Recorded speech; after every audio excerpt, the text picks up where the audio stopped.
vamos vamos a hablar hoy sobre si podemos reducir el estrés, la ansiedad y la depresión con la alimentación. Antes de nada, permitidme que os lea un pequeño texto titulado N igual a 1. ¿Alguna vez has sentido el sinsentido de la vida? ¿Un vacío profundo en tu interior? ¿Y una sensación de desamparo absoluto? ¿Cansancio diario que no se va y síntomas en tu cuerpo que no deberían estar ahí? Insomnio, neblina mental, migrañas, sangrado de encías, picores, conjuntivitis, legañas, mal sabor de boca, bruxismo, estreñimientos, gases, verrugas extrañas, psoriasis, ataques de angustia, temblores de miedo, frío, sequedad de boca, miedo a estar solo, apatía, irritabilidad, pérdida del apetito, falta de líbido, miedo a no poder disfrutar de los placeres de la vida, ensimismamiento, rumiaciones obsesivas, evaluación continua de las emociones negativas, melancolía, angustia al atardecer, emociones y pensamientos que te ahogan en tu pecera mental. ¿Has sentido miedo a vivir con miedo? ¿Miedo a quedarte atrapado en este infierno mental para siempre? ¿Una voz parlanchina que no para de hablar? ¿Has sentido un odio extremo hacia ti por ser así? Ahogarte, salir corriendo, pero el infierno está dentro de ti. ¿Has sentido miedo a pensar que no seas capaz de soportar tal sufrimiento?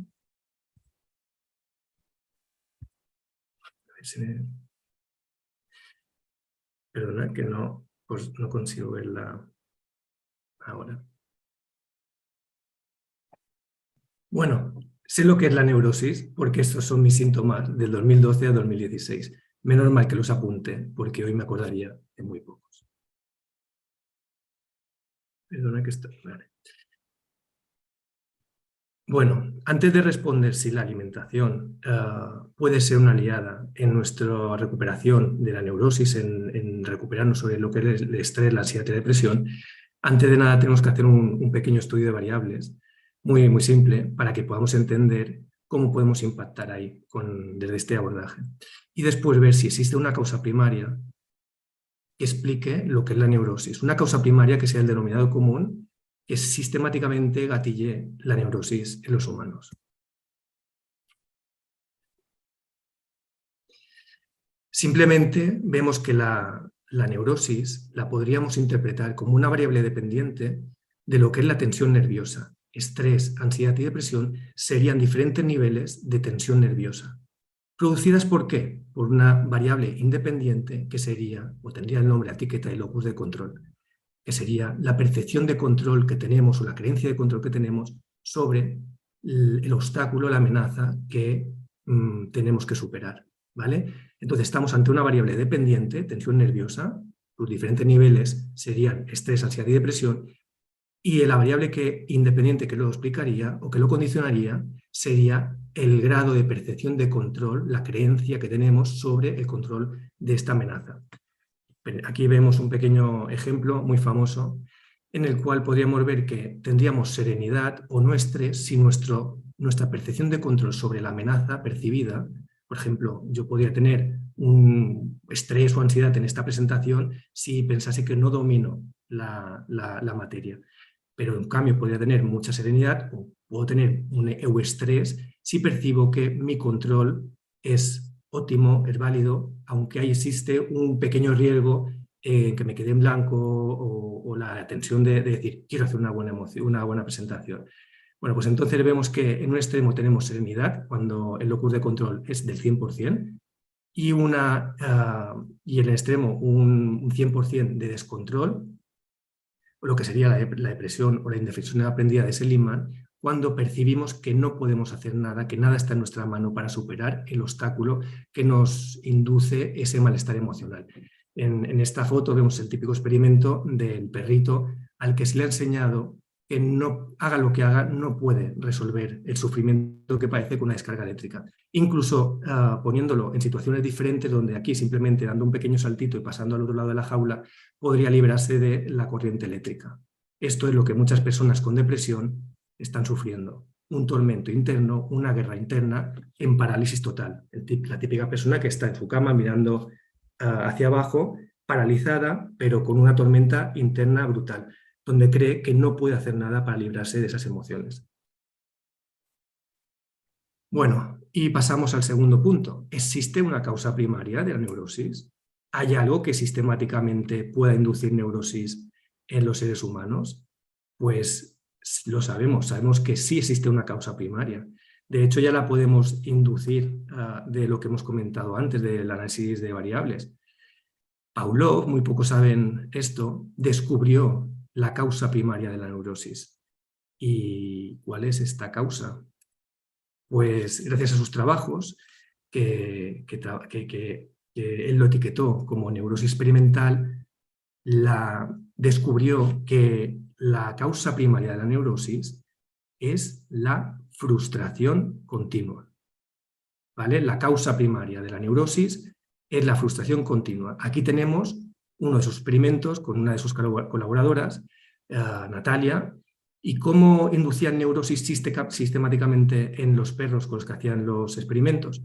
Pues les presentaban un examen donde el perro aprendía a discernir entre un círculo y una elipse. ¿Sí? Entonces, el perro resolvía los problemas correctamente. A estos perritos los ponían un día o dos sin poder comer y para poder comer tenían que resolver bien el problema. Si lo fallaban, no comían y recibían una descarga eléctrica. Si discernían bien entre círculo y elipse, recibían el premio y comían. ¿Qué pasa? Que a medida que el perro aprendía que era capaz de controlar el problema que tenía que resolver, no había neurosis. Pero progresivamente Natalia lo que hacía era presentarles las figuras del 7, después pasaba al 6, al 5, al 4, al 3, y cuando llegaban al 2, el perro no era capaz de discernir cuál era la salida correcta, cuál era la opción correcta para obtener placer y evitar el sufrimiento. ¿Sí?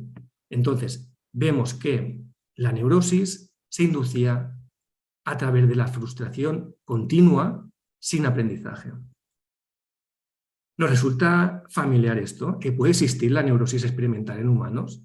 ¿Nos resulta familiar esto? ¿Cuántas personas hoy no saben discernir entre los alimentos sanos de los insanos?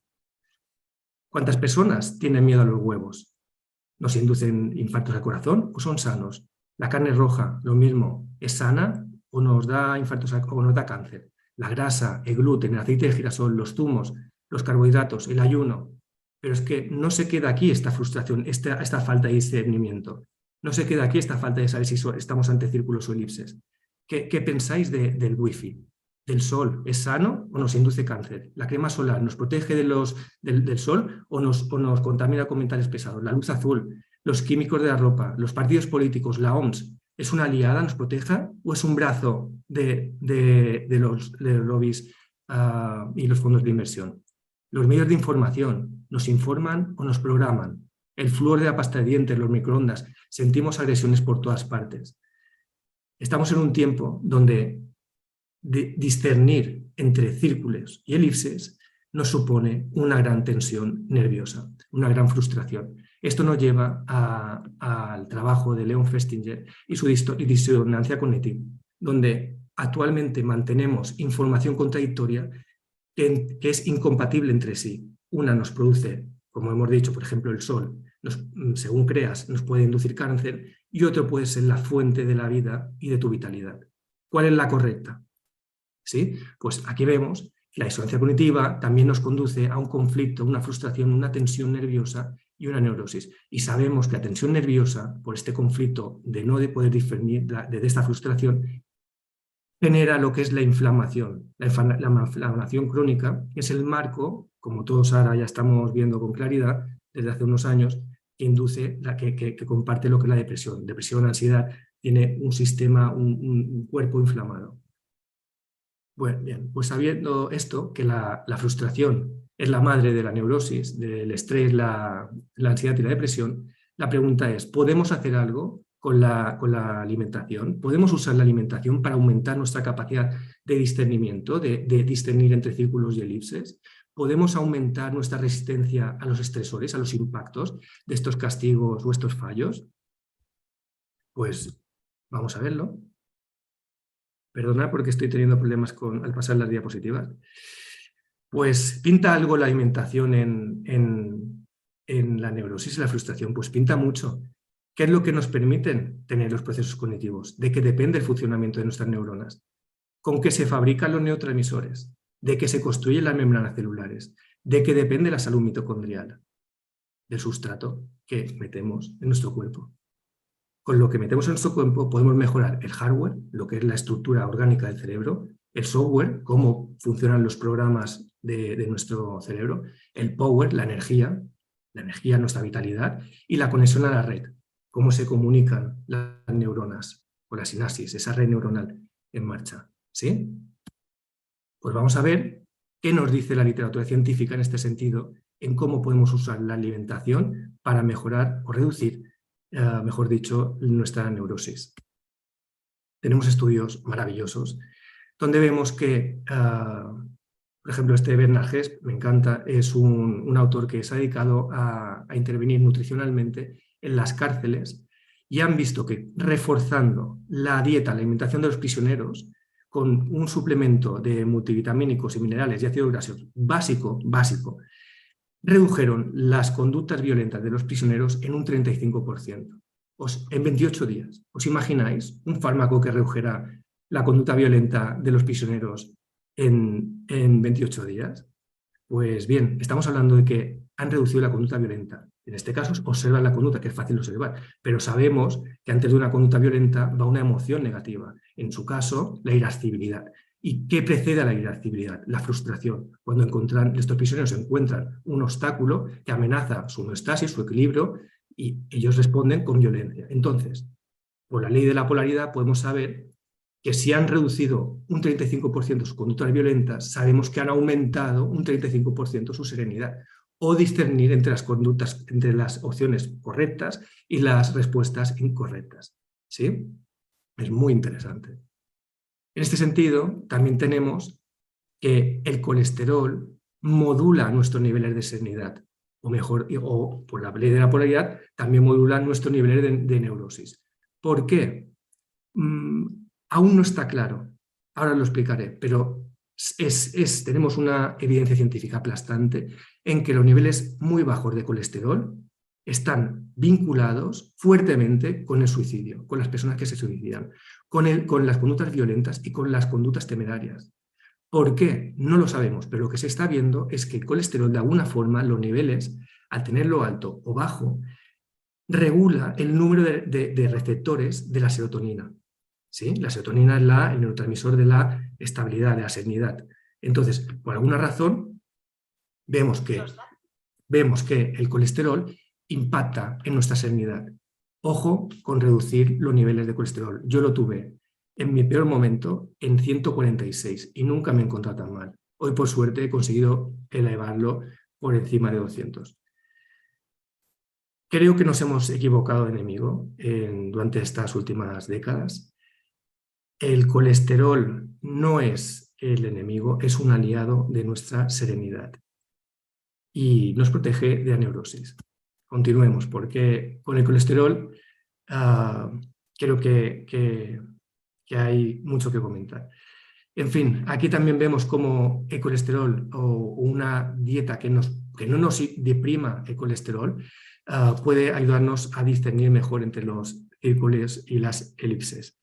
En este estudio que os presento vemos como incrustado en uno de los estudios más famosos de la historia, que es el estudio del corazón de Framingham, se ha visto que las personas con colesterol dentro o por debajo de 200, que es el deseable, rinden peor en rendimiento cognitivo, puntúan peor en rendimiento cognitivo, en locuacidad, en fluidez, en cálculo mental, en pensamiento abstracto, lo que es la inteligencia no verbal.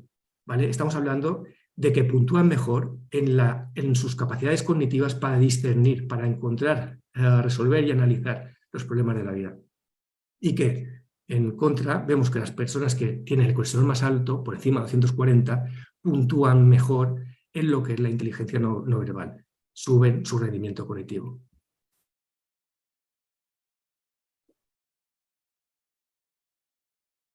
Perdonad.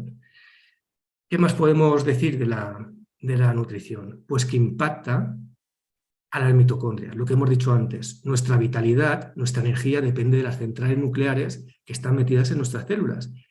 Y podemos subir o bajar nuestra vitalidad. Nuestra vitalidad, pensad que La necesitamos para poder, para reducir la frustración, para superar los obstáculos de la vida que nos frustran crónicamente. Cuanta más vitalidad y más fuerza tengamos, menos neuroticismo, ¿vale? Entonces, lo hemos visto, hay muchos estudios y gente que lo ha experimentado en sus propias carnes. Vemos sistemáticamente, y en este estudio se ha visto así también, y hay muchos otros, supongo porque tenía las fotos y queda bonito, que las dietas que inducen resistencia a la insulina deprimen la densidad mitocondrial. ¿Sí? Lo que sería una dieta estándar americana, que induce pues, la obesidad y la diabetes, reduce las mitocondrias. Pero también se ha visto que esto se produce con las dietas hipocalóricas. Ahora viene el verano, vamos a hacer restricción calórica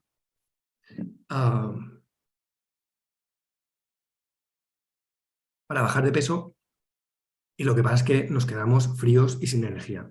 Por contra, tenemos intervenciones o abordajes nutricionales muy ricos en micronutrientes o los nutrientes esenciales, como en la dieta cetogénica, donde se ve que aumenta la densidad nutricional. Yo, personalmente, es un estilo de alimentación que me ha dado muchos beneficios a nivel de salud, tanto físico como mental. Y bueno, aquí tenemos por qué podría ser. Aumenta el nivel de el número de mitocondrias.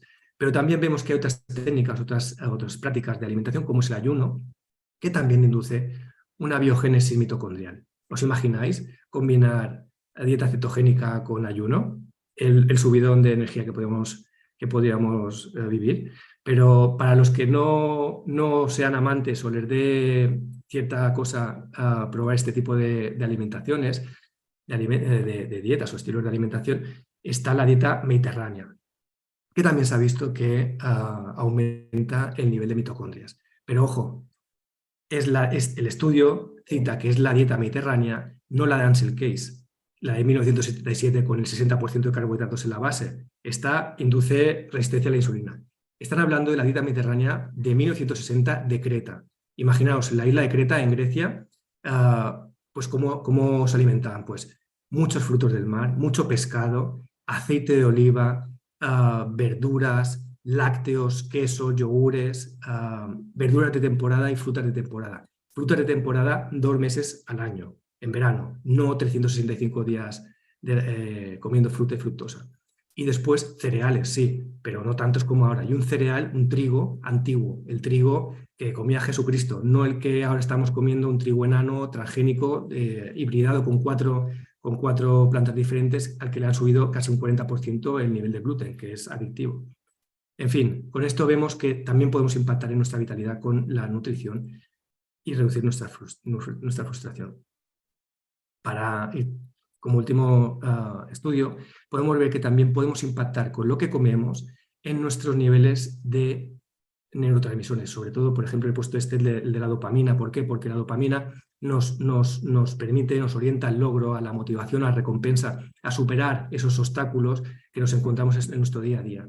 Sin ambición, sin motivación, superar los obstáculos, las frustraciones, la falta de control, se ve afectada. Entonces, en este estudio vieron que suministrando en los desayunos a unas chicas proteínas en un desayuno, ellos dicen en gramos normales 13 gramos, con lo que ellos calculan 2 huevos. Imaginaos quién come 2 huevos, muy poca gente come 2 huevos por la mañana. Imaginaos el déficit de dopamina en las aulas, por ejemplo. Y dicen que aumenta el nivel de dopamina facilitando las proteínas correctas. En este caso, pues estamos hablando de lo que sería la fenilalanina, la que produce tirosina, dopamina. Entonces, interesa introducir las proteínas. ¿Por qué? Porque los neurotransmisores están hechos de aminoácidos y los aminoácidos los encontramos en lo que son las proteínas. Con esto, para ir terminando, sería abordar, resumir, por qué la alimentación humana puede ayudarnos a mejorar nuestra respuesta a la neurosis, al estrés, a la ansiedad y la depresión. Pues por 5 razones, las que acabamos de decir. Porque 1, aumenta nuestra serenidad. 2, aumenta nuestra inteligencia. 3, aumenta nuestra energía. 4, aumenta nuestra motivación. Y 5, aumenta nuestra atención sostenida. Esto va en contra de la frustración crónica de bajo grado. Si aumentamos estas habilidades, estas capacidades, tendremos muchas más probabilidades de superar la frustración que nos induce o que nos lleva a la neurosis.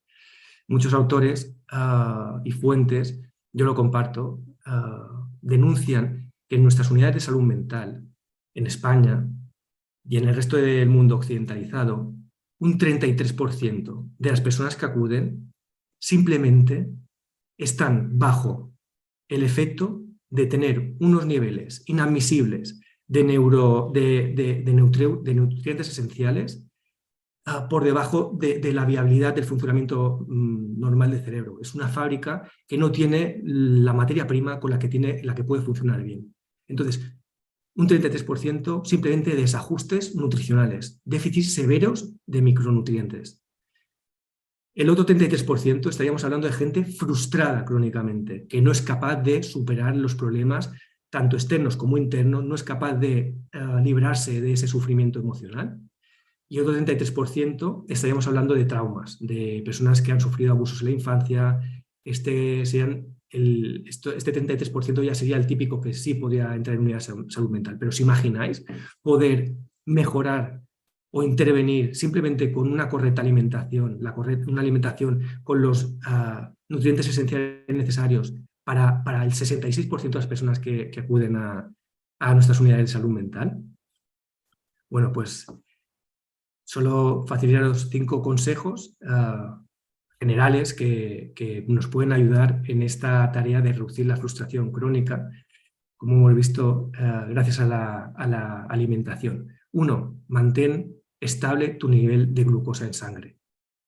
2. Consume grasas esenciales y fosfolípidos en abundancia. No tengas miedo al colesterol, no tengas miedo a las grasas. Nuestro cerebro es 60% grasa. Las membranas celulares están hechas de colesterol y de fosfolípidos, que están en el huevo, los puedes encontrar en el huevo. 3. Come sol. Tenemos que comer sol. No podemos ir por la vida con niveles de vitamina D a nivel 11. Tenemos que subirlos por encima del 40. La falta de sol y la neurosis están fuertemente vinculados. De hecho, existe el trastorno depresivo estacional.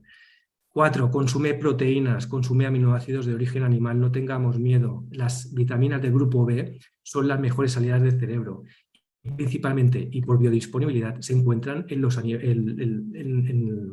alimentos de origen de carne animal. 5. Liberémonos de los déficits y excesos nutricionales. ¿Déficits por qué? ¿Y excesos por qué? Me refiero a los excesos, pues al exceso de carbohidratos de los alimentos de alto índice glucémico. Y liberémonos de los déficits. ¿Por qué? Porque aunque comamos ideal, que hagas una dieta cetogénica o mediterránea súper balanceada, vivimos en un entorno urbano, un entorno que es incoherente con nuestro diseño genético. Nos estresa biológicamente, nos estresa psicológicamente. Pensad que simplemente fumando el humo de la calle, la luz azul, los químicos ambientales pueden depletar en un 3% más, 3 veces más rápido la vitamina C por hacer frente a esos estresores de lo que sea normal en un estado de contacto con la naturaleza. Entonces, honremos al cosmos, liberémonos de la neurosis. ¿Cómo? Comiendo como un ser humano. Comamos como necesitan comer los Homo sapiens. Muchas gracias por estar aquí y gracias por escucharme.